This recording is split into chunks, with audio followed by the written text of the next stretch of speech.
সীমান্ত টিভি 24 এর পক্ষ থেকে আপনাদের সবাইকে স্বাগতম। খবর পড়ছি আমি সোহাগী আক্তার। দেশ সংস্কারের জন্য আমি জীবন দিতেও প্রস্তুত, শহীদ মীর মুগ্ধর বাবা। ব্রাহ্মণবাড়িয়ায় 2 আগস্ট গণ অভ্যুত্থানের সুখ ও বিজয় বর্ষপূর্তি উপলক্ষে শহীদদের স্মরণে ভিডিও চিত্র প্রদর্শন, আলোচনা সভা ও দোয়া মাহফিল অনুষ্ঠিত হয়েছে। জেলা শিল্পকলা একাডেমিতে সাংবাদিক ইউনিয়ন ব্রাহ্মণবাড়িয়ার আয়োজনে এই অনুষ্ঠান হয়।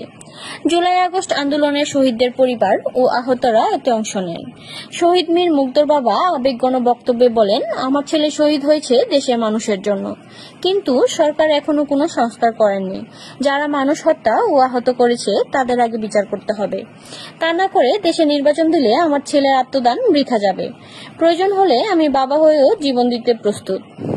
অনুষ্ঠানটির সভাপতিত্ব করেন শিহাবুদ্দিন বিপু, সাধারণ সম্পাদক সাংবাদিক ইউনিয়ন ব্রাহ্মণবাড়িয়া। অনুষ্ঠানে প্রধান অতিথি হিসেবে ছিলেন ইঞ্জিনিয়ার খালেদ হোসেন মাহমুদ ছেমর, অর্থনীতি বিষয়ক সম্পাদক কেন্দ্রীয় বিএনপি ও সভাপতি জেলা বিএনপি ব্রাহ্মণবাড়িয়া।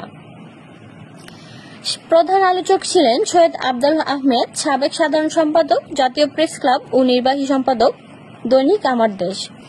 বিশেষ অতিথি হিসেবে উপস্থিত ছিলেন সিরাজুল ইসলাম সিরাজ, সাধারণ সম্পাদক জেলা বিএনপি, খুরশিদ আলম, সাধারণ সম্পাদক ঢাকা সাংবাদিক union, Jabed Hasan, law reporters forum supreme court, Jabed Rahim Bijon, সভাপতি ব্রাহ্মণবাড়িয়া প্রেস ক্লাব, মোহাম্মদ সবুজ খান জয়, সভাপতি কসবা উপজেলা সাংবাদিক ফোরাম, মোবারক হোসেন চৌধুরী নাসির, সভাপতি কসবা থানা প্রেস ক্লাব।